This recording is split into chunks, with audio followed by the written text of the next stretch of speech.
I am here with legit one of my favorite people on the planet. If you are around Kristin for any amount of time, 5 minutes, actually, probably listening to this podcast, you will know what I am talking about.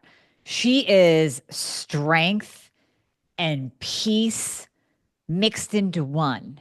And you just legit love being in her presence. Now, I brought her on the show to, yes, give you strength and peace so you could experience what I experience when I'm around her. But I also brought her on to talk about a very important topic, especially for my ladies out there, which is most of you listening. And that is that whole anxiety, nervous system component that occurs, especially in perimenopause, menopause. Now, of course, women of all ages, especially with the world that we're living in these days, the pressures, the stress, the expectations, that can provoke anxiety in anyone at any age.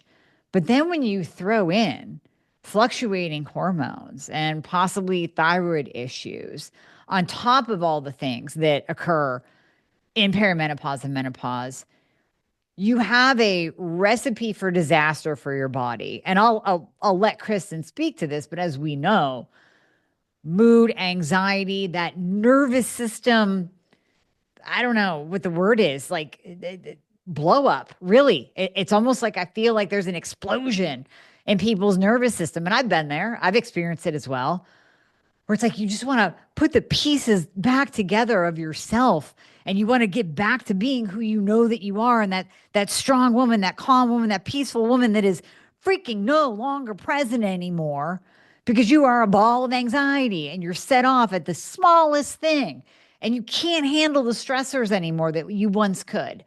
So this is where Kristin's gifts, her skills, her knowledge comes in, and that's what we're going to talk about today. So based on that, I'm hoping that you will stick around for the whole episode because I'm pretty sure all y'all need it. So Kristin, my dear, thank you so much for coming on today. Thank you for having me. I'm so happy to be here to talk about this important topic and this nervous system piece. It's ever present in my life and the people that I'm working with and females that I'm working with all the time. So I got a lot of good answers, hopefully a lot of value add to share about ways to change the game so that we don't feel so alone in all of this. So, yeah, I mean, you heard my intro. What are your thoughts? And what do you see working with women that's really throwing us off? And I guess the next question tied to that would be, do you think it is more so lately than it once was? I guess even if we go back 10, 15 years, it seems like the anxiety, the stressors, the pressures, they're a little bit heightened nowadays. Yeah, I think we're dealing with a whole different world that we live in versus 15 years ago, even that recently, even that recent. There's just this notion, I have women that come to me. I'm sure you hear this sometimes as well. So anyone who's out there listening, women in their 30s that come to me and say, I guess it's all downhill from here. And I always get on my soapbox to really share that's a story that we societally tell ourselves. That's something that I think is pushed on us, or perhaps even just a story that person may specifically be holding on to because they feel like they've crested over some milestone of a number, whether it be 30, 40, 50, 60, whatever. But I think I want to speak to females and the female physiology in some regard for this. It doesn't mean that men can't have anxiety, obviously, and have challenges or feel struggle, but it is so rampant in the women that I work with. And some of them are coming to me already on thyroid medication or navigating other types of meds and feeling like there's anxiety, there's loneliness, there's depression. There is this, a bit of the give up. Like you said it so beautifully in the intro, where we know there's like, we're functioning at like 80%, but there's this other 20% that plugs into us that we used to have, and we're looking for it. And I think a lot of this notion of going backwards to try to be the people that we were isn't going to be the thing that solves it, because what we have to do in many ways is, like you said in the opening, unpack a bit of the puzzle that is Amy or Kristin or whoever's listening right now, unpack our puzzle pieces and reorganize them.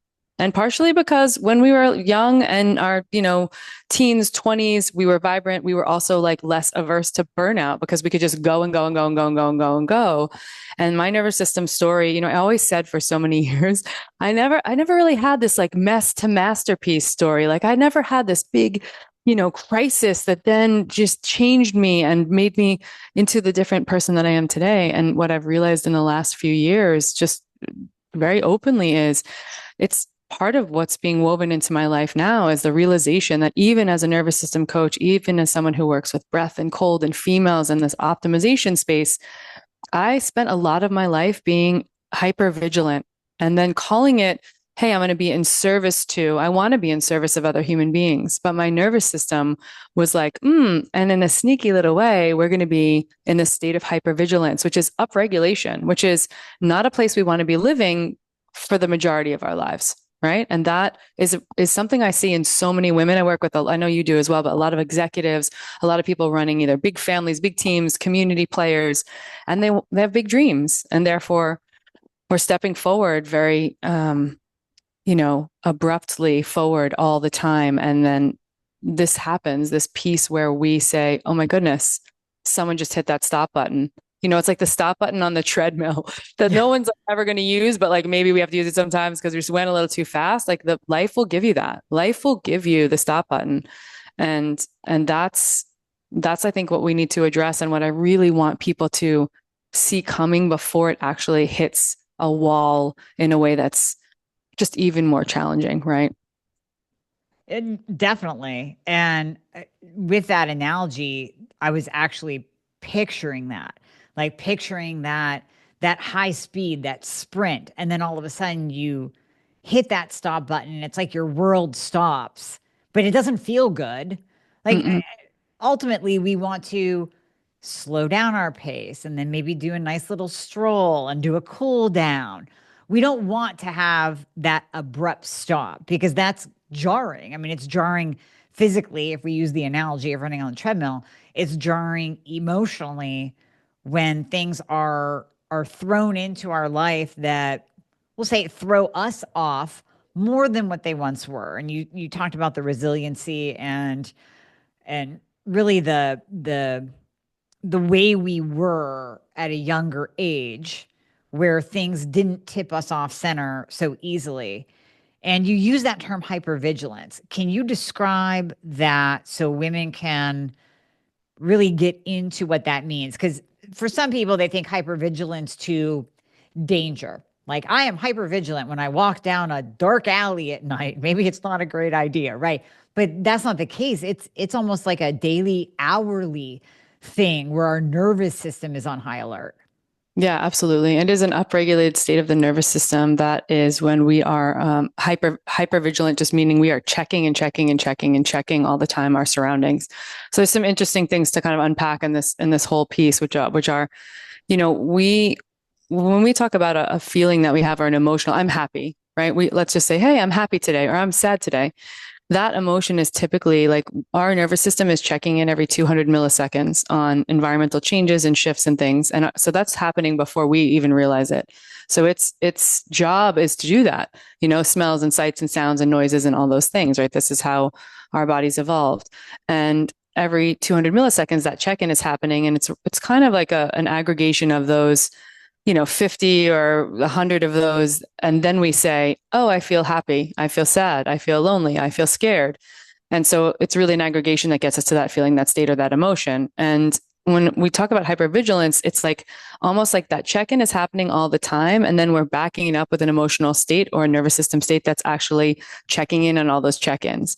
And this is something that's, the first thing I want to say about hypervigilance or any of these upregulated states, especially with females that are either running big businesses, having, children's families, communities to worry about, or doing both, is like, what a beautiful superpower to be so attention to detail oriented and so checking in on everyone. And this is the nature of our neurochemistry as females too, right? Checking in on the tribe, making sure everyone's getting along. How are all the babies doing? How are all the moms doing? Like whether it's the grandmothers or it's the young daughters, everyone's sort of the collective is more of the vibe with female neurochemistry, right? What's going on in the collective. So we're already baselined in that way. And I don't want to ever have anyone who's listening to this think because these things come up in your nervous system or in your life that you are broken, because you are Right. not broken. Because guaranteed in my job in corporate America, I got promoted all the time. And like all the things I do in life, I'm a successful coach because I have a level of hypervigilance that actually works for me.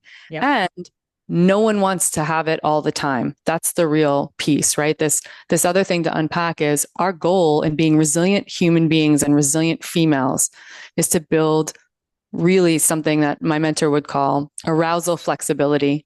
And that means when I need to be on, when the baby is crawling across the street and the big Mack truck is barreling down the road, and we see that baby and we got to snap up, upregulate our nervous system, get some drive, run across the road, scoop up that baby so the truck doesn't hit it and get to the other side of the street. And then take a moment to say, okay, are you okay, baby? Oh, and then coo and then be calm and like downregulate ourselves and the baby.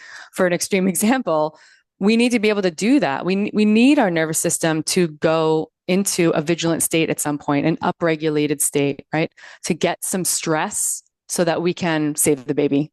And so it is a good thing sometimes. But what we don't want to do is live in the state where we're trying to look in the road, look in the road, look in the road, look in the road. Is there a baby crawling? Is anyone else's baby here? Is what's, like we're not, is there a truck? Is there a truck? Because what happens is we get stuck in that nervous system state. And that can become and sort of bleed into this like chronic hypervigilance. And again, it served me well personally. It serves some of the women I worked with because they're CEOs and executives and they're crushing their jobs. Mm-hmm. And then they go home at night and they're wondering why there's dis-ease and they're fighting with their partner all the time and they fall asleep with like a 1 minute latency and they're just wiped out. And so how do we find this? How do we like control our own narrative and say, hey, I'm not great in stillness. How do I give myself some more stillness in a way that feels microdosed, if you will, small bouts of stillness so that I can feel into what's actually really going on? Because guaranteed at some point, some shit's going to hit the fan for somebody who's listening. If it hasn't already, the divorce papers are going to get served. The job's going to get lost. You have to fire someone else. Something goes wrong, God forbid, with your children, something in your family, sickness, etc. We have to be prepared to navigate that. And also, when we land in a space where none of that is going on and we have some ability to be still and quiet, whether it's meditation or breath, or I think quite often I'm using cold exposure for this, but how can we center into our emotional state and say, okay, what's really going on here? Like, how do I like my eggs in the morning? How do I really feel? Because at the incessant pace of spinning and spinning and spinning to a level that our nervous system is always heightened, we can't be in a place of reflection. We can't be in a place of understanding what we like, speaking our truths, saying what we need. And then the one thing that I'm still learning how to do well, but I've been doing a lot in the last few years and work a lot with my clients on is how do I ask for help? Yeah. Yeah. Right. This notion of independence, it aligns with that nervous system tone. Like, I got it. I'm moving everything out of the way and I got control here and it's totally fine. And nobody can do anything. Nobody can do everything and be every level of success without asking for help, whether that's like a paid employee or asking your partner, your friend, a confidant, a therapist, a medical professional, a coach for support. Yeah. And that's so hard for women to do. It's so hard for us to ask for help because we think that we need to be the super women and figure everything out and take it all on our shoulders and run the family and run the business and run the world all at the same time and be everything to everyone. So it's so hard to ask for help. And one thing that came into my mind when you were talking too about that, even just going back to that hypervigilance state, yes, it does serve that corporate woman at home. And then you said, when she comes back home, how does it affect her relationships? And I even thought so far as if you are in that hypervigilant state that serves you at work, when you bring that into relationships, it ends up damaging the relationships because now you're hypervigilant with people and you are basically putting your anxiety and what you perceive they are doing onto them. And they might be saying, Kristin, like, what are you talking about? That's not the case at all. I don't feel that way to you. I don't see you in that way. You're like, well, but no, because you didn't do this. I take it as this and I'm offended. And that can really start damaging relationships as well. Especially because upregulation, so that we talked briefly about the nervous system, we have sort of this, to really simplify it, we have, we can be in parasympathetic, which is rest, digest, socialize, and have sex, or we can be in a sympathetic state, which is fight, flight, freeze, and fawn. Fawn is a really important one, especially for women, right? We think, oh, I'm doting over someone, I'm in service, I'm there. That fawn can be very upregulated.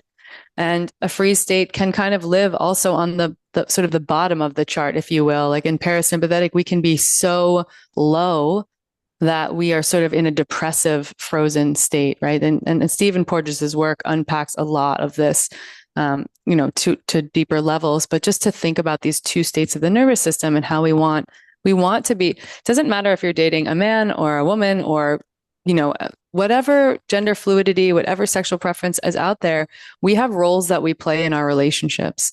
And if we want to be clear and good at communication with our partners, with our friends, with our family, we need to be in sort of that like rest and digest and socialize state. This is not about being calm 100% of the time. Let's be clear, right? It's about how can I be in a state that's like social, connected, and focused. And, at some point I'm going to go with my partner to train and lift at the gym, or we're going to have to navigate a crying baby at 2 o'clock in the morning. And there's places for all that. But how do we live in a space where we have this, again, this arousal flexibility? People are always like, what's that mean? Because it sounds so sexy, but it's like, how do we keep ourselves in a state that's like, I'm on and I'm present, right? A lot of what we're talking about is getting really present. And to speak specifically about the anxiety, which is, I see coming up more and more as women sort of hit this midlife or this 40 plus, but it is not, I mean, it is one of billions of people are suffering from anxiety in the world. It is one of the biggest, I think anxiety and loneliness are the biggest epidemics that we're dealing with globally right now. If I'm speaking my truth and what I see and what I read about. And the anxiety can arise a lot from when there is a huge state of, let's call it the hypervigilance, but then all of a sudden there's really nothing to be afraid of, right? The thing disappears or goes away. The kid goes off to college. And then all of a sudden it's like, wait a second, where do I put this nervous system energy? And your nervous system is scanning to put it somewhere and it doesn't have anywhere to put it. And then it's falsifying the notion over and over and over again. And that can be this like spinning level of chronic anxiety where people are like, I'm feeling like I'm living in fear, and the body's, it's just trying to protect us, but there is no lion or tiger or, no real threat is there.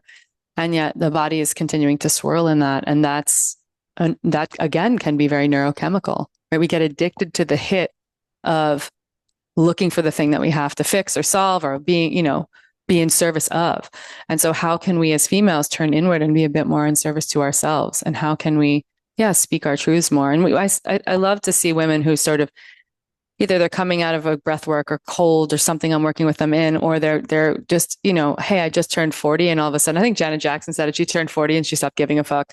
Like she was like, don't give a fuck anymore. And so, that whether it's around that age bracket for a number of different reasons or not, just really starting to center ourselves as females at any age that we believe in ourselves, we know what we like, we stand for ourselves, and we speak our truth and ask for what we need, because sure as shooting, it's going to down the pike show up somewhere that we didn't ask for what we needed enough, or we didn't walk away from the thing that was bad for us because we're like, well, I'll just make this work. I'll just figure this out.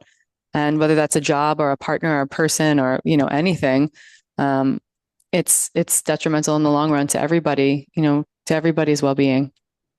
Now, what do you see with health issues? Because when you were talking about, and I promise everyone, we're going to get to what you can do about this too, but I want to unpack this. I want to understand it better. And I want it to connect with you all listening at a level that it is connecting with me as Kristin speaks too, because it's bringing up a lot. So Kristin, with what you said about the leaving the nest and how women, they almost don't even pay attention to how, let's say, that simple act. I'll just focus on that. You're empty nesters now. You were used to your kids being there and creating some level of chaos for you. And now they're not. And you have to almost refocus that energy somewhere else. Whether it's that situation or any other situation like you've spoken about today, how do you see that reflected in a woman's health and her body? Yeah, I mean, so many things can come up from it, and I think of course, we can talk about all those solutions as we continue this conversation. But the important thing for people who are listening to really rock and understand and feel into their own selves is like, what transitions are happening in our lives that we can get more proximal to, that we can get closer to, that we can start to understand. How many people who are listening to this podcast right now woke up this morning and walked past the mirror and said, I love you to themselves 15 times? And how many people got up in the morning and looked in the mirror and said, I hate this outfit. My hips look big. Like I'm not used to all this negative self-talk. We are continuing to proliferate this vicious cycle. And that is happening more often at a subconscious level because we perhaps have been doing it for a long time than we are speaking lovingly about our own bodies and our own selves. And this is, again, like a neurochemical cascade that we begin to get. It's a pattern. We've created these patterns. So I think what I see a lot is women who are navigating anxiety, navigating depression, navigating this piece where they're like, something in me is missing and I don't know what it is, thinking that there's a specific, I know we should be past this. I hate to shit all over us, but we should be past the time where we know that it's not about the body we're in. It's as much as it's the human that we are. And of course, we all want to look and feel confident and beautiful and age well and all of that.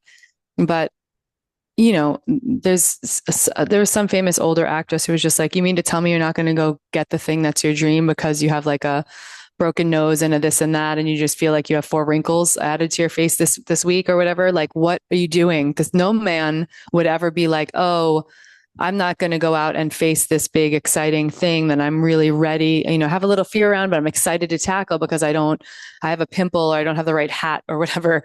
And I just think that's the first part of it. So we can talk about dis-ease. We can talk about people having and navigating grief and loss, losing. I have a couple clients who have lost their parents recently, breakups, divorces, things like that. And the thing I see coming up the most with people is really in the dis-ease space, right? As the opposite of ease is depression, anxiety, loneliness. Sure, there's some things going on with hormones, as there always is. At any age, we're always wanting to make sure, and this is why you exist in the world in so many ways, is just what is going on in our hormone profile. Let's not wait until we're 50 to decide we're going to get blood work for the first time in our life and have no idea what's going on inside of our systems. So I think hormonal dysregulation is a big one. And I'm consistently surprised at the women who come to work with me and then say, I haven't really done any blood work on my hormones. But it's still out there. So if you're listening to this, and obviously you're getting great advice from Amy on all of her shows, it's like, come and work with someone who gets it. Come and work with someone who understands that. So hormonal dysregulation, and I think the mental emotional is the thing that shows up the most. Plenty of people come to me and say, I want to be thinner. And I always like to say, like, oh, we can give you that if that's what you're really wanting to work towards. You want to be fitter. I hate when women say they want to make themselves smaller in any way, shape, or form. Yeah. Stop trying to shrink ourselves and be like apologize as we're walking into the room. But if they want to get fitter, which I think is a better way of thinking it, I want to be more physically fit. Mm-hmm. That's great. I can give them that. And I always will say, we can get there. And also you're going to get all these other things that you need that you don't even know that you need yet. Yeah. And it's because there is the underpinning of wanting to be fitter, the underpinning of wanting to look better, the underpinning of wanting more confidence, more self-love is what's going on with my self-worth and how do I unpack that, right? And you and I were speaking before we hit record, that there's been some things going on in my personal life that have had me unpacking that even more than I ever have. So it's so relevant to me. And also compassion. I did not start talking about the challenges that I had so outwardly until the last 2 years, just personal challenges. And as I spoke to other women, not clients, but other friends and colleagues and coaches and therapists, I started to realize that I was doing myself a disservice by not sharing what I thought about my nervous system, what was going on with hypervigilance in some cases, how anxiety just became a thing that rose into my life and I needed to learn how to navigate because I was holding the container of myself without sharing. And the minute people started to say, oh, your hormones got dysregulated, you're feeling like this happened to me too. Let me tell you this crazy story. One of my clients, she's probably just about 60 now. She was calling me and saying, just wait until give yourself 10 or 15 years when the rage hits. Just wait. And I was like, what are you talking about? She's like, you don't know. the rage is going to hit and you're just going to be able, like on a dime, you're going to go from 0 to 10 on a hot button. And it's just like, I had to navigate and calm the system with her to understand how we can use breath, how we can use tools to get ourselves into a down-regulated, a calmer state or a more resilient state so that we can process those things. So it's a beautiful question to say what you're seeing with disease. I'm seeing sleeplessness, rumination, depression, anxiety, grief, and a lot of this mental emotional struggle that I think if we continue to have conversations like this and speak about that, we can mitigate together with the work that we're doing, Amy. Mm-hmm. Absolutely. Well, the reality is that those things will affect if you're not taking care of it, if you're not doing the things that you should be doing, like that you teach. My job gets harder because I will try as hard as I can to get someone into an optimized state. I've seen this in a select few women, patients of mine, that until they deal with their nervous system, until they deal with the trauma, until they deal with whatever is embedded in their tissues that they are not processing and handling, it doesn't matter how many supplements, how many diet plans, how many workout plans, how many hormones, how much thyroid medication we throw at you, it's not going to work because your body will literally block that from happening. And I don't know if I'm describing it properly, if that's how you would kind of describe it, but that's how I see things in pictures. And I almost see this armored wall around a woman who has not properly dealt with or regulated her nervous system, who's allowing the traumas to affect her on a daily basis, who's staying in that hypervigilant state. It's like, we can Your do body all the can't things, heal but when you're upregulated. When your nervous system is upregulated, it's on high alert and it's looking for things. And the last thing it's turning on is the switch for your healing. yeah. And it's like, this is so important for people to understand across the board and partners who are partnered with female bodied people in the world. Like this is an important conversation as well, because your support network to someone who's figuring out their nervous system in that way. And we want to be able to heal the system, and therefore we have to understand what it's like to be in a downregulated state. And so it's not just, and by the way, this is like not any blame on people in some way. There's Right. so many environmental stressors that are going on. There's so many ways things can go sideways. The beauty of the work that you do and the work that I do, I think, is like, we advocate for people. So I don't know, I'd love to, this is not a pre-planned kind of conversation or question, but I will share this brief story that I went through, which was, I had some hormonal dysregulation, and my doctor, who's amazing and has always been, was like, "Hey, we're gonna like make this little blend up and give you this supplement and this other thing." And but a lot of the stuff was DHEA. Now, I had an issue with DHEA 10 years ago where someone put me on some sublingual DHEA specifically. And this is, again, I'm not bashing DHEA. I just think this was an important story for me because even as a coach who's seen so many women and talked about hormones for so long, and certainly I'm not a specialist at the level that you are, but just understanding the landscape of that in my own body, I was like, okay, DHEA, I know it's the precursor to estrogen and testosterone. I know where it comes in handy. I know how this can help. And what I didn't know was that, I had some challenges years ago and someone sort of mistakenly put me on it. Now, energetically, there's a really good, I make that point because energetically and cerebrally, I knew in my tissues that DHEA back then had just made me break out and make me emotional and all the things. So there's like an important past experience, right? Now, I didn't think at all of that when I went on this supplement, a totally different delivery vehicle, but had DHEA in it, et cetera. And then I was 2 or 3 months into the DHEA and I was like, something's going on. I have a super heightened state of anxiety. I have suicidal thoughts. I have dark, like clouds over my head. And I felt like this is a really scary time. How can I be this female, this coach, doing all these things, working with women and not understanding what's going on? Like I felt like, Amy, quite frankly, I was going a little crazy. And then I advocated for myself. I called the doctor. I checked in. He said, maybe we should give it 30 more days and see, which thank God I was like, nah, I don't want to do that. I called the woman who runs the compounding pharmacy, who I just really respect here in Austin. And I said, can I have that free consult that you never take when you go to the See, I was like, I need my free consults. I need a bunch of them in one. And I literally was choked up on the phone with her when she like looked at what I was taking, looked in the ingredients, had this conversation with me and said, listen, for like 10% of women who take DHEA, it doesn't convert to testosterone or Right. estrogen. It's really punching adrenals. And I think it's so important because I basically was just jacking up my adrenal complex by taking more, taking it every day. I was making that happen. Mhm. And the long and the short of this is like you get to work with coaches who all of the people who are listening who know these things. And you get to work with your own body and need to advocate for your own body over and over again. Because when I got my period, I knew as a coach, well, I don't really need to be in a heightened hormone phase. I can pull the DHEA. And in those 4 days, I pulled the DHEA and all of a sudden my anxiety was 50% less. Yeah. And so you know this going in with clients, but women don't always know this. And as I called my therapist, I called all the people that I was sort of off gassing to support network, right?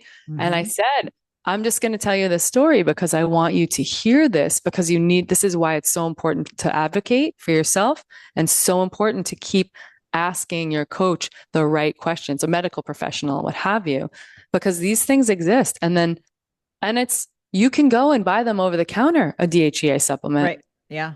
And Yeah. so those types of examples are ever so important to me because we have this baseline health. We're working towards health optimization all the time. I don't know if we ever really fully get there 100%, but we're working towards it.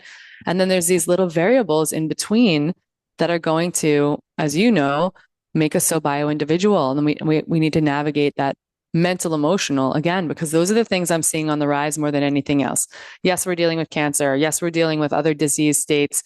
I have a lot of conversations with clients about like cutting back on their drinking alcohol. I just don't think Mhm. it's like a win-win. There's so many alternatives now.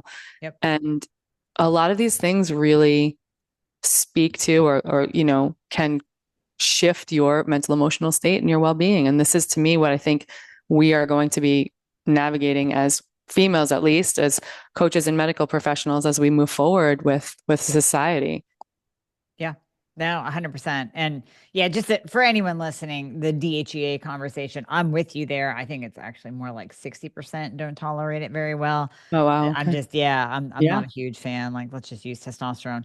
But I want to get into what we can do about it. Yeah. Now, Perfect. let's start with breath work. Let's move into cold. And I'm really excited to talk about the cold therapy because I don't know that much about it.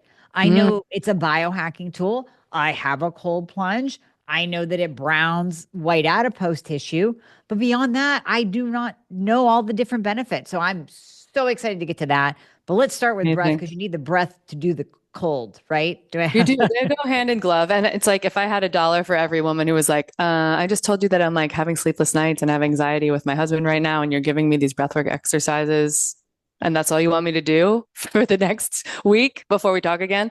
And I'm like, yes, that's all I want you to do. And I can see them get off the call and say, like, kind of like, okay, I just paid Kristen all this money and she's giving me these specific things to do, but like it's breathing. I'm already right? breathing.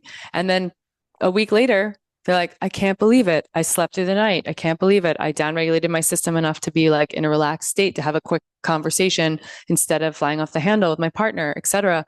And breath is the remote control to the nervous system. Whether we want to believe it, understand it or not, it's absolutely documented. This is the one thing we have control of in order to shift our nervous system state and tone and that it can make us feel better. So it's like, how do we utilize breath in the easiest, most simple way? And the biggest, there's a very big, I think if people think of like, oh, breath work, it has to be like pillows and smudge the room and a 50-minute, an hour-long breathwork session with a shaman or whatever, or just Yeah, like that's true though. Yeah. feathers and all of that. And I'm into aromatherapy and feathers and all that thing is, all those things are wonderful. And we don't all have time every day for an hour to do like an hour long session of breath work. And so the reality is breath work really is you having some intentional methods that you can utilize, let's say maybe 10 minutes a day that can get you to an altered or shifted state. And when I say altered state, I don't necessarily mean high, although you can get high on your own supply and breathing in specific ways to clear emotion, to give yourself energy, to get yourself out of a stuck rumination point. So how we use breath work every day can be as something as simple as, taking a few minutes before we eat, or taking a few minutes before we respond. And also really understanding the power of nasal breathing, which is something that's very simple and quite often talked about on social, but in how it can slow our heart rate, how it can give us just sort of better overall well-being. So breathwork is, to me, it's the thing that bolsters everything. And I think it's the thing, like when I work with breath, cold, and sauna, it's like people come for the ice bath and then they, the ice bath is sexy. Yeah. Yeah. Ice bath is sexy, but you got to breathe while you're doing it too at the same Yeah. time. Okay. So I have, I have performed breath work. I performed a breath work ceremony with you. So I've Mm-hmm. done it. I know that you can get into that heightened state. It's fascinating. Yeah. But beyond, like you said, I've only done it in times that I set aside for it. Yeah. I don't think to implement it during the day when I'm sitting here and I'm dealing with 5,000 emails and 25 text messages Totally. and I'm just anxious even just saying that out loud to you, right? Because it's real and it's every day. How does a woman, how does anyone incorporate it where you don't have to sit aside 20 So minutes, much 30 minutes, time. an hour? Right. Totally. Yeah. So I think the best things that you can do to start for anyone who's listening, these are such simple tools to put into your life. I try to find a song or some kind of alarm on my phone that is different than anything else that goes off. And I have clients pick that song, that tune, that tone, whatever it might be. I know a lot of us are on vibrate anyway, but to put an alarm that happens daily for 20, 30 days and because eventually that becomes a habit, which is great. But for the first, let's say 14 to 30 days, you set that alarm on your phone to go off once a day, same time every day. You pick, doesn't really matter when it goes off. Eventually, like the first few days, you'll remember and then you'll forget and then it'll go off. This is like a 90-second assignment or less.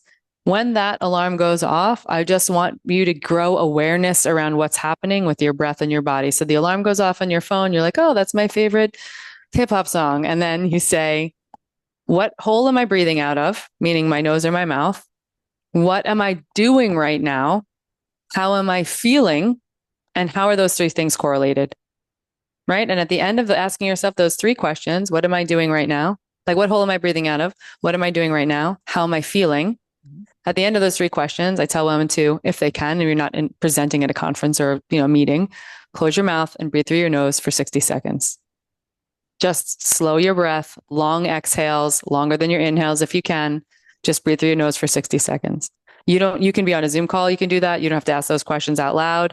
And you will start to see patterns emerge that you're like, oh, I'm breathing through my mouth. I'm feeling anxious and angry, or I'm frustrated, or I'm breathing through my nose and I'm actually like calmly going through these emails. I might be a little like bored and annoyed that I'm at work right now or having to do administrivia, but I'm like, you will notice the correlation in what orifice you're breathing out of and what's going on and how you're feeling. It will start to become very apparent.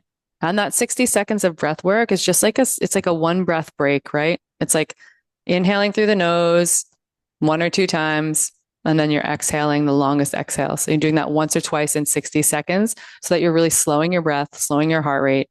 You could do it in the ladies' room at your office. You know what I mean? It's like when I have women I'll have them do wall sits every time they go to pee. And I'm like, get some fitness in, get microdose of fitness with wall sits and nasal breathing. And they're like, I'm not going to drink as much water because I don't want to have to go to the bathroom all the time. Do a wall sit and nasal breathing. It's Well, like, I mean, I would bet money that 80% of the listeners just did breath work right now as you were speaking, because I know I did. So there you yeah, go. That's how easy it is. that's how easy it can be, right? And that's part one, is checking in with yourself and growing awareness, because the interesting thing will be you'll start to grow your own awareness and then you'll all of a sudden be like, what's my husband doing? What's my boss doing in that other room? What's this guy doing who's making me a sandwich at the deli? You'll start to notice what I notice, which is looking at people, no judgments, just nervous system and space. Like, Mhm. oh, that guy's like yelling and furious and red and he just got cut off in traffic and he's like breathing and sweating. You start to see the correlation. So how can we breathe a little bit more through our nose more often throughout the course of our day? And then of course, if we're talking and doing other things, we're going to be breathing through our mouth. So number one is growing awareness and then getting to nasal breathing, right? That's like part A and B of number one. And then number two is really starting to understand when you can create a 5-minute routine for yourself to be able to build in some breath work.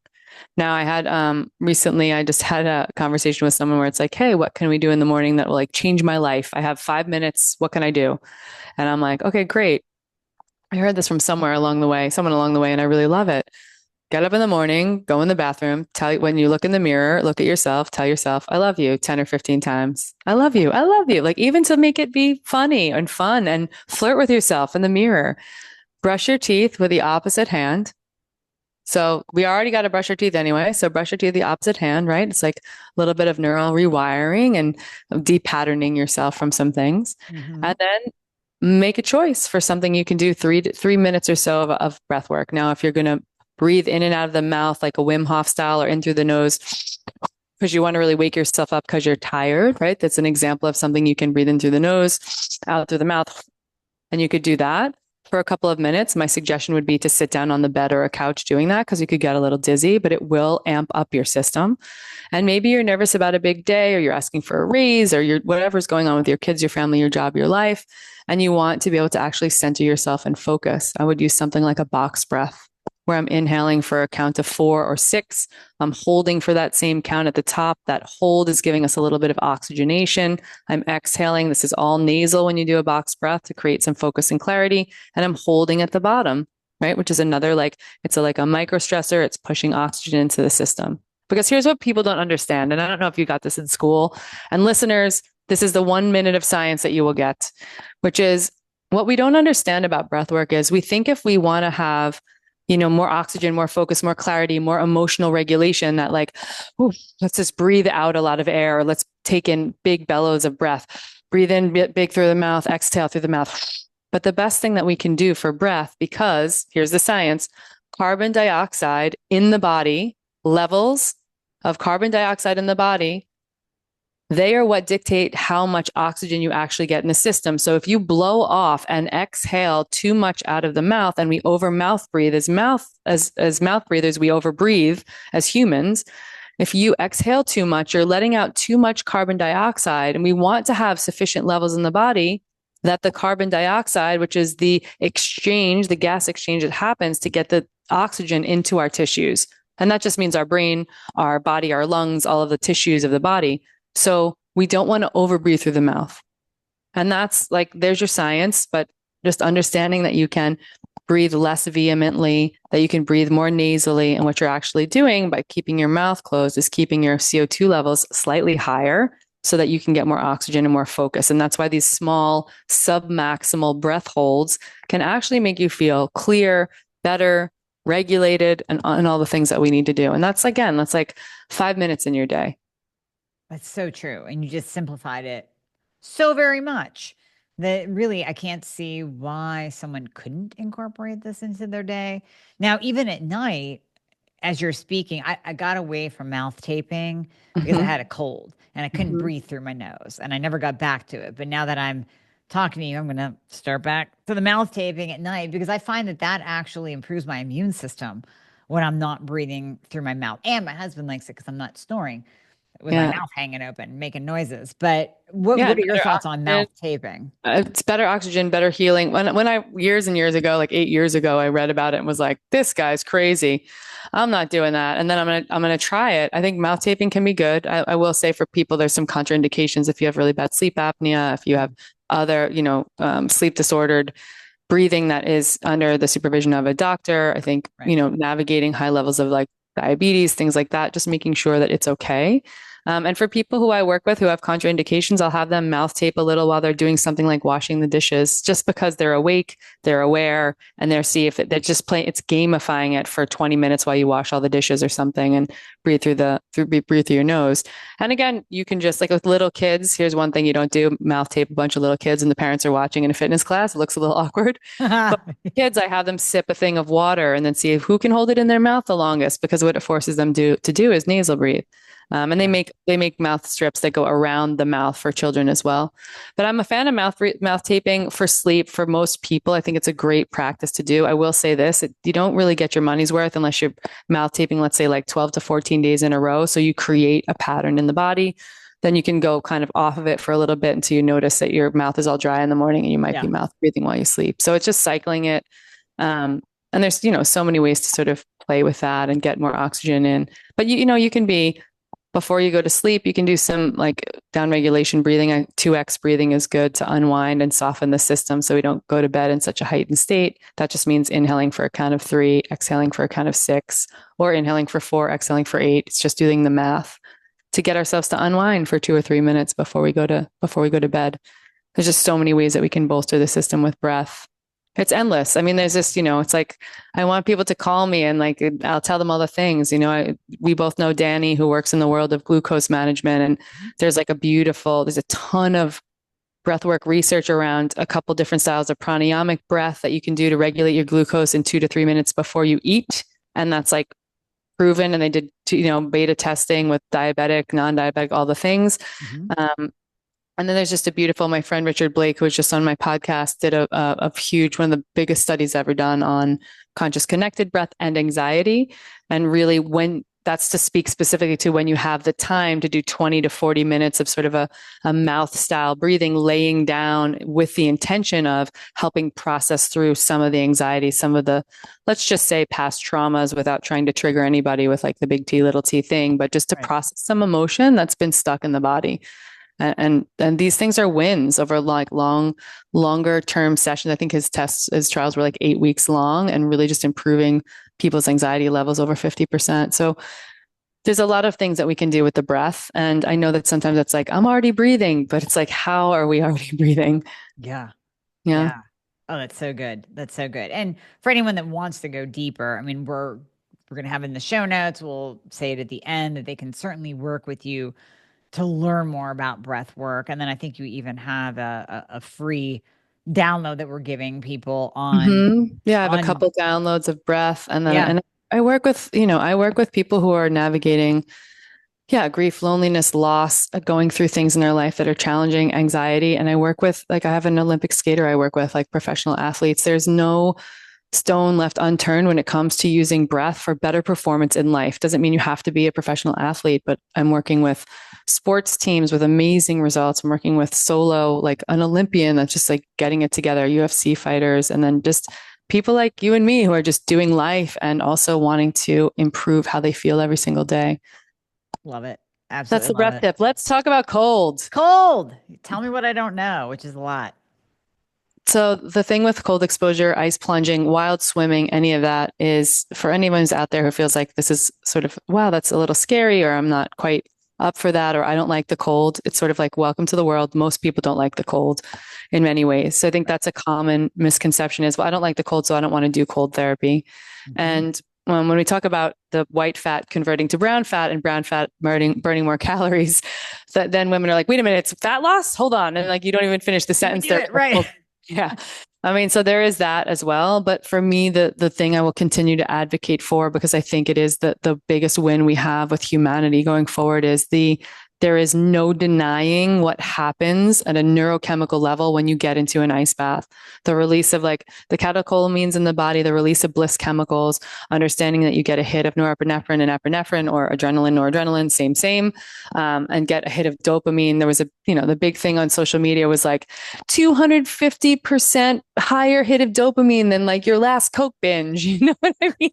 Like we get a massive spike of dopamine for like 36 hours. Our metabolism is like fired and lit up. And, again, noting that, and I'm a little bit more conservative on women ice plunging every day. There's plenty of women that do it.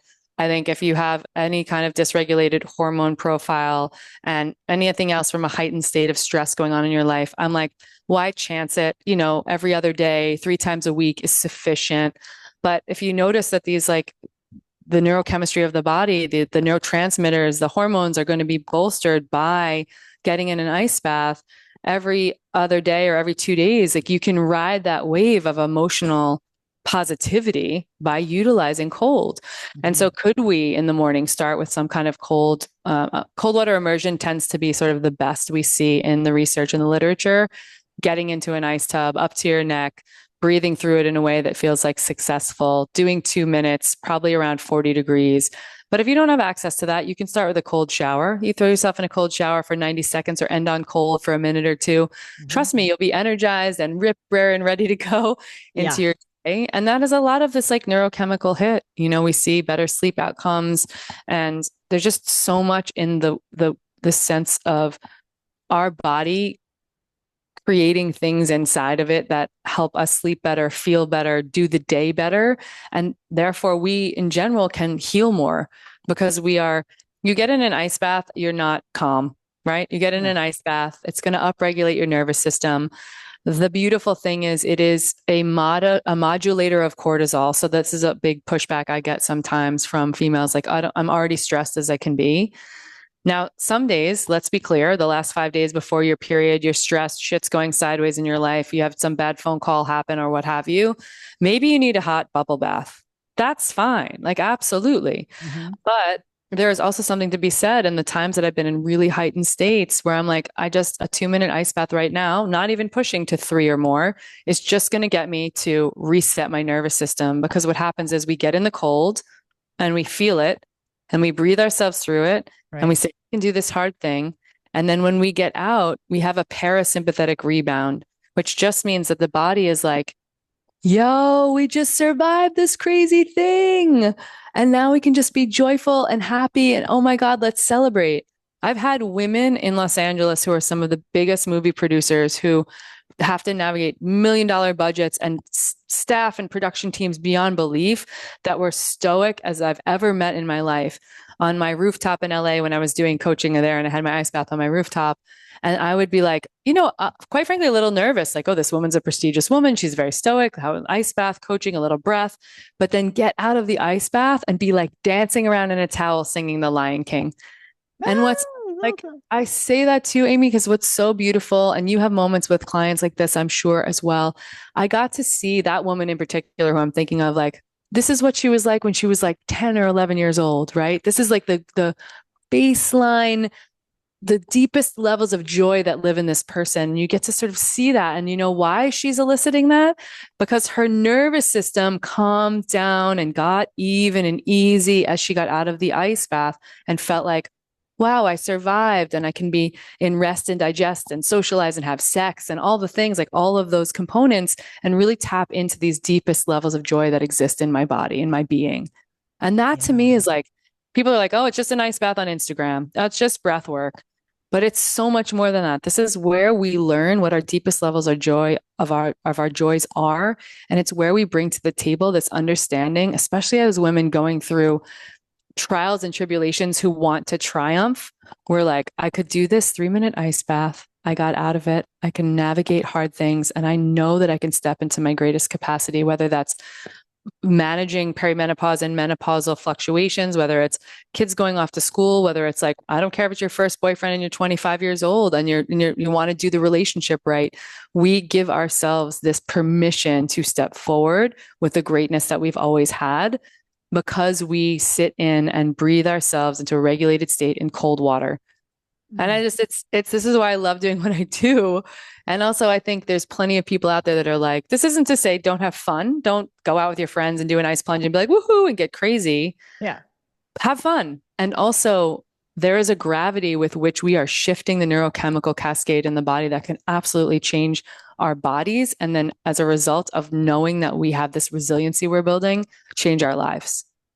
See, this is really helpful because I need to know, the way my mind works is I need to know the benefits in order to have the motivation to do it. Mm-hmm. Because let's just say the only benefit was good metabolism, fat loss. Like, I'm good right there now. I mean, it's nice to have that as a tool if I do need to increase my metabolism. But beyond that, I have no reason to go into an ice bath until now.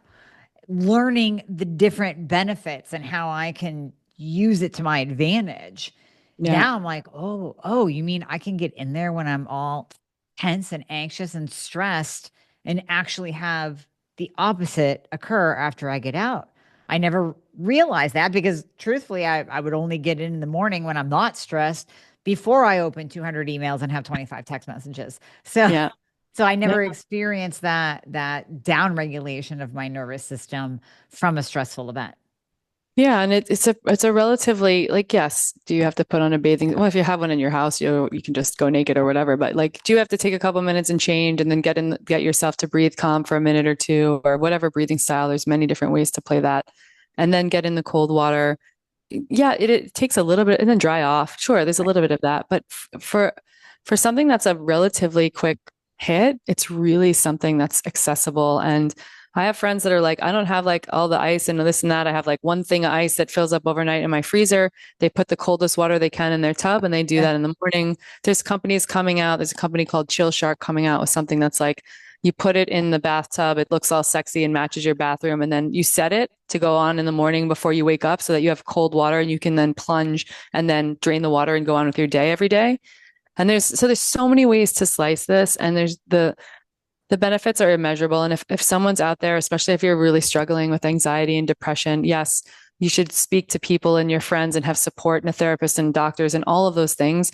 But if you're really struggling with it, it's like, and in this case, I say daily, it's like take 14 days and find a way to give yourself cold exposure every day for 14 days. And if you're lucky enough to live near a cold body of water in the winter, etc., get in that water, a couple minutes swimming again safely with someone if you're out in the wild, but also notice.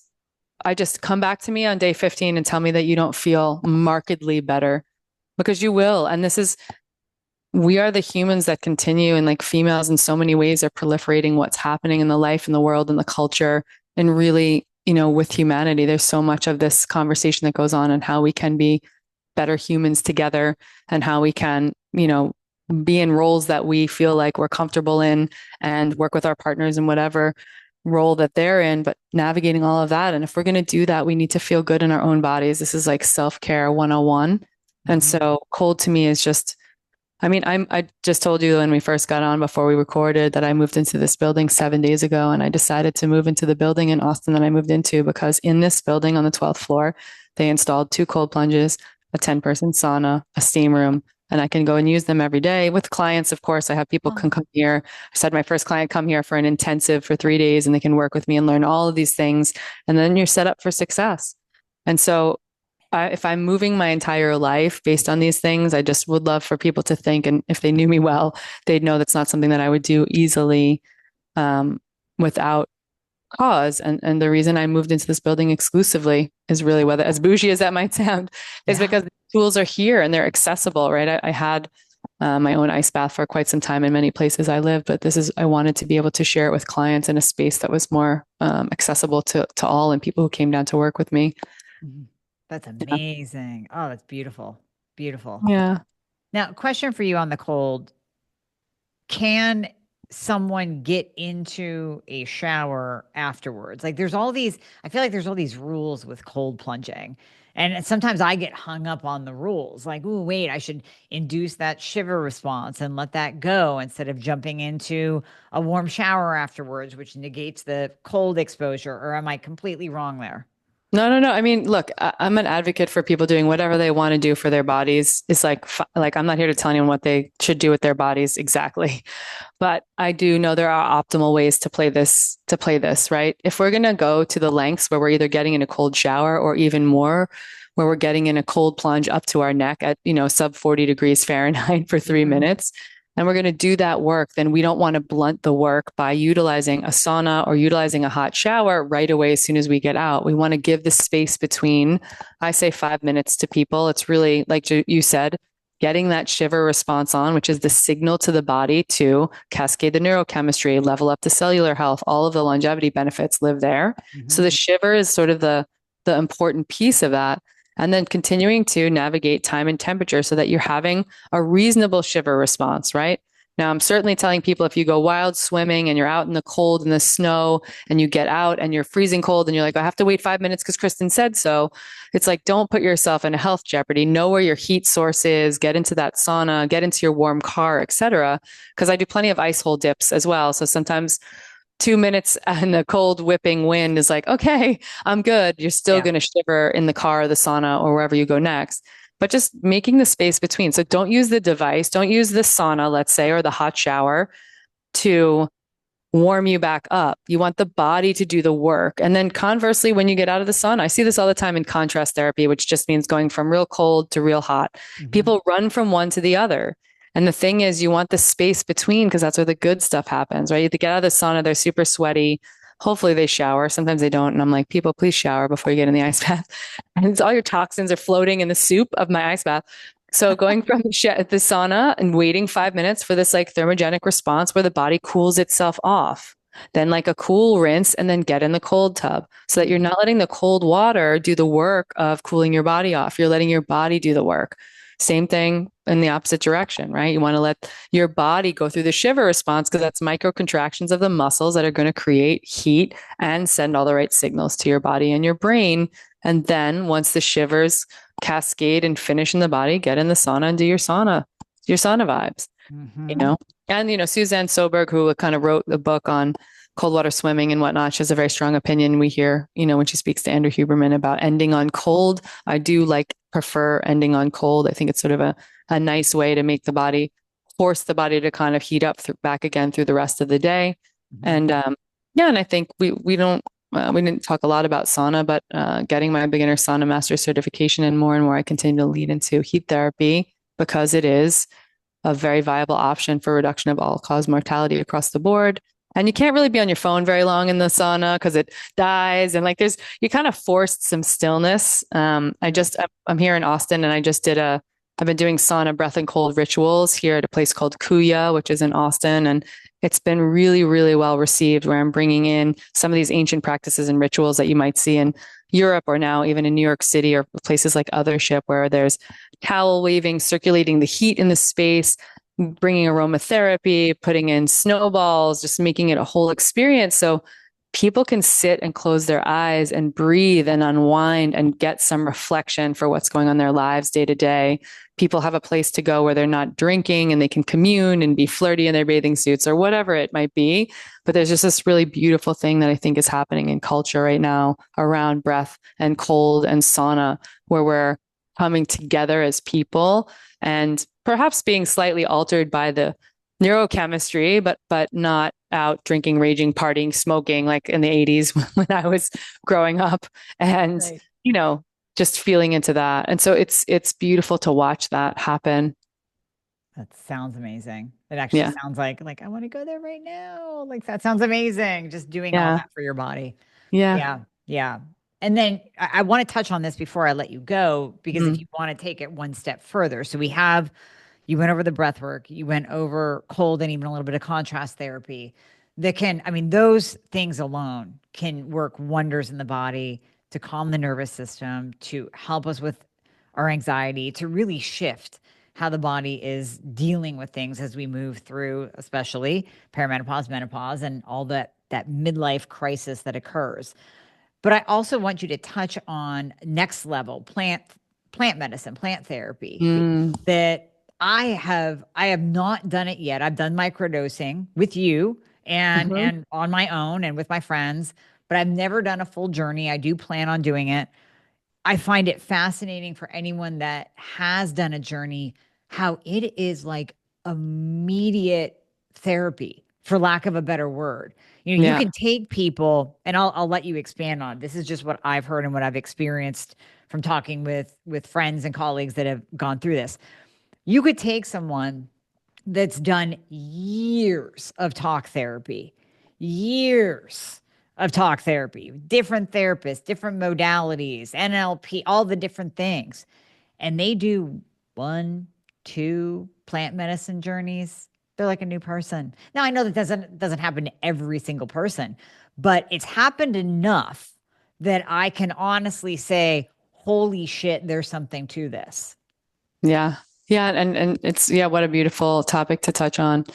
It's definitely a rabbit hole, but here's my strong 2 cents. It's someone I work a decent amount in the plant medicine space and in the psychedelic space around utilizing breath and cold and the other tools that I have facilitating. I've been through a few facilitator courses, and what I notice again, recognizing that in some places in the world, these things are illegal and there's all of this clinical setting or diagnoses, or you need to have a medical license for someone to, utilize ketamine therapy, because plant medicine can be anything from THC to psilocybin, which is where I've had most of my experience. And it can also play in the realm of psychedelics, within, again, the most important thing for anyone who's listening, right? Like if I was going to be speaking to my mother, who's clear that I do some of this, it's like, hey, you grew up in an era where these were called drugs, but also people really had prolific and profound experiences in the 60s and 70s with some of these tools. And now we have enough research, and our good friend Sean Wells has done a lot of this pulling and culling the research together to showcase this, that psychedelics and plant medicine has given people an opportunity for a big reframe on their lives. Part one. Part two, processing some of the big T, little t traumas that they're not really ready or hadn't been ready to before address. I think, breath work in some way can get you out of your prefrontal cortex, which is our processing rational mind. These types of substances, the substances all kind of do slightly different things, right? Like ketamine is more disassociative, and there's different things that happen, but we're getting out of the rational mind enough for our body to say, what else is under the surface? What is under the hood? What am I missing about myself? What's this terrible story I've been saying to myself over and over again for so many years in my life that I've begun to believe it? And then if I said this story out loud to people that I know or people that really loved me, they might actually have a smirk over how silly the story is, right? Not judgmentally, but just this is not real. It's not the reality. And it's also surmountable. It's something that you can overcome. And we see a lot of the research in psychedelics. I say we, which is like the community and people who are working in these facilitators and whatnot, PTSD and doing walk and talks with vets. There's more and more research around this where there's like clinical application and people are actually shifting their state. And the conversation I had on my podcast with Dr. Richard Blake, who did the research on conscious connected breathwork, he went in to study his master's degree, I think was all around like unpacking research around talk therapy and how it works or how it doesn't. And a lot of the synopsis, and this isn't to say get out of your talk therapy, it could be a good tool, perhaps, but he would say like talk therapy just doesn't work. Like when you look at comparatively to everything else, and I, as someone who has, had a therapist for, I'd just say a better part of 15 years of my life, on again, off again. I did a lot of speaking to that therapist who never looked at my nervous system, various therapists never assessed what I was doing with my breath until a recent therapist who was like, hey, you're holding your breath the whole time you say this. This is when we start to say and see the most important decision you make is not necessarily what medicine, plant medicine, psychedelic you decide to take, if you decide to take it. If you decide to take it, the most important decision you make is who you work with, because that person is holding a container for you. And if you think that it's just going out to a pub on a Saturday night and taking a bunch of pills, or sitting in your own house taking mushrooms and you can do it on your own, it doesn't work that way. You need to have someone who's a coach or is a facilitator who's asking you the right questions, who's setting a safe set and setting so that your mindset feels good, who's done an intake on you so they understand your medical background, who's got advisement from a board of good people, and who understands dosage and can and is allowed to work with you in that space. Sometimes people just bring their own, and then you need to have someone who's going to work all those variables with you. And the last thing I'll say is the most important thing is that integration it's not optional, as my friends Todd and Cole Whitty say. The integration process, if you learn a bunch of things in a beautiful journey or a plant medicine ceremony or a clinical environment, you will learn a lot. And I've worked with a facilitator recently, and it's important in many cases to take notes and to know what's coming up for people so that you can then share it back to them, because we don't always remember every single thing that is like moments of genius and we don't want to forget. So how do we get someone share those back or have us recorded?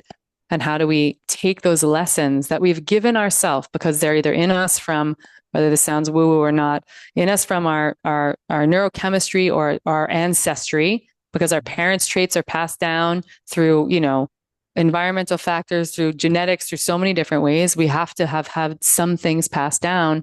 If we don't take those lessons and give them to ourselves and actually apply them to how we go forward in life, then we don't learn the thing, Yep. And I love that you asked the question about it. And I will say that in the journeys that I've done personally, I thought my sister would think that I was crazy when I came home from my first big intentional journey, and my father had passed away a couple years prior.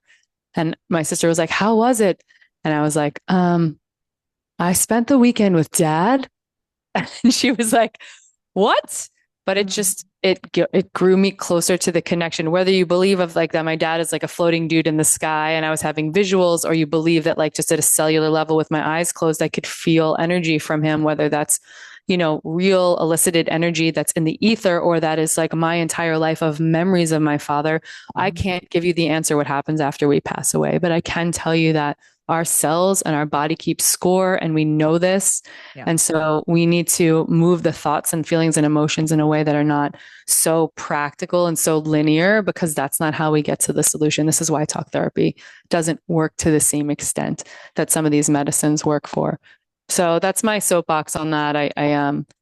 I'm super interested in that coaching piece as a part of the container of health and well-being.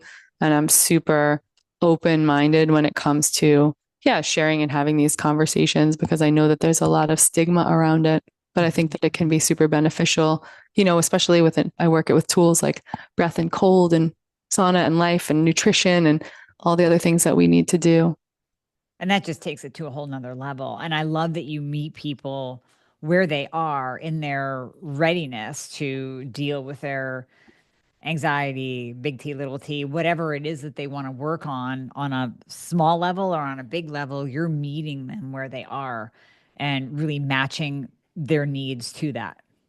Yeah, and I find it's about frequency, right? This is why people will say, well, like I'm not a medical doctor, but what I do is I take a limited number of clients, females specifically in my women's program. I Mhm. work with them one on one. I have them come and do an intensive visit with me. We unpack the things that are going on in their life, from their health or well-being, what they keep in their cabinets, what is nourishing them from family and community or not, where they're missing things. And we just every single week, we're on the phone and we're having conversations, and we're having the good and the bad and the tough ones. And I don't leave anyone behind. And it's why my work feels so important, because there's plenty of people you can get advisement from. And then there's people that you want on your side, on your life team. And that's, I think, where I've worked with coaches in the past, certifying me in nutrition and all these other things. And I've been like, hey, I need a little more time and I need a little more connection and I want more text and I want more conversation. And that's not how all the coaching programs in the world are set up. And so I want to be a cheerleader and I want to be firm and fair. And I also want women to have transformation that they can just become. And again, I think you're like me in some ways. We don't want to work with people forever, but we work with people long enough that they become the lighthouses in their own communities of women to say, maybe you should go see Amy because this thing sounds like XYZ, or this happened to me, or Mhm. wow, I worked with Kristin for a year and then I finished my year and I'm armed with all of these things that I can bring into my community and tell my girlfriends and have conversations about. And that's just like, yeah, I think I'd like to believe as we continue to speak to each other even more and be lighthouses for each other, that that's how we solve a lot of the crisis that exists in the world. I love it. I absolutely Yeah. love it.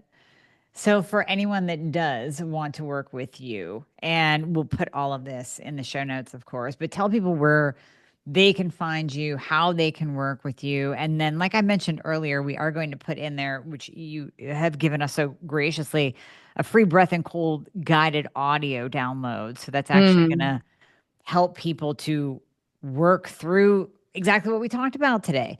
How to Yeah. work through that breath work, how to actually do the guided cold plunging if you choose to go that route. Maybe you baby step it, but I love that you're offering that to the audience. So we'll put that in the show notes as well. Yeah, yeah, it's great. The breathwork track's called Riding the Wave. It's a 10-minute track and it's really good for just like emotional regulation. And then I think it's 6 minutes is the cold plunge track. If you don't want to do it alone, you can put it in your headphones or you can play it on your phone right next to whatever cold body of water you're going to plunge into. And I'm there to kind of walk you through it.